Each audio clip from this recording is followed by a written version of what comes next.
বন্ধুরা, শুকিয়ে ছোট হয়ে যাচ্ছে চাঁদ। মানুষ নামানো নিয়ে চিন্তায় নাশা। চাঁদ ক্রমশ ছোট হয়ে যাচ্ছে, কারণ কয়েক লক্ষ বছর ধরে চাঁদের অন্তঃস্থল ঠান্ডা হয়ে যাচ্ছে। যত ঠান্ডা হচ্ছে ততই চাঁদ যেন শুকিয়ে যাচ্ছে।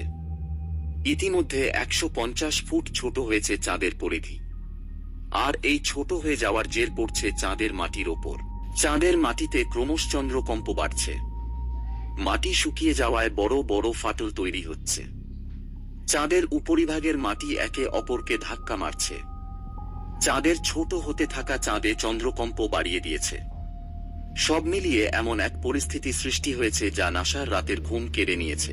2024 সালেই নাসা তার আর্টেমিস 3 মিশন চাঁদে পাঠানোর কথা ভাবছে, যা মানুষকে চাঁদে নিয়ে যাবে। চাঁদের মাটিতে মানুষের এই পা রাখার জন্য চাঁদের দক্ষিণ মেরু অঞ্চলকে বেছে নেওয়া হয়েছে। চন্দ্রকম্পের জেরে সেসব ফাটল শুধু তৈরি হয়নি, এখনো তৈরি হচ্ছে যখন তখন।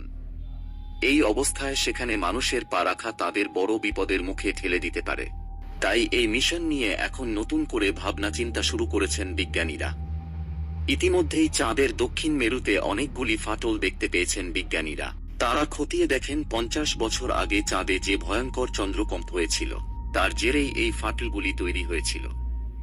এখন বিজ্ঞানীরা চাঁদের মানচিত্র নির্মাণ ও সেখানকার কম্পনপ্রবণ স্থানগুলিকে বিশেষভাবে চিহ্নিতকরণ শুরু করে দিয়েছেন। বন্ধুরা, মহাকাশ সম্বন্ধে নতুন নতুন আপডেট পেতে চ্যানেলটিকে সাবস্ক্রাইব করুন পরবর্তী ভিডিও দেখার জন্য।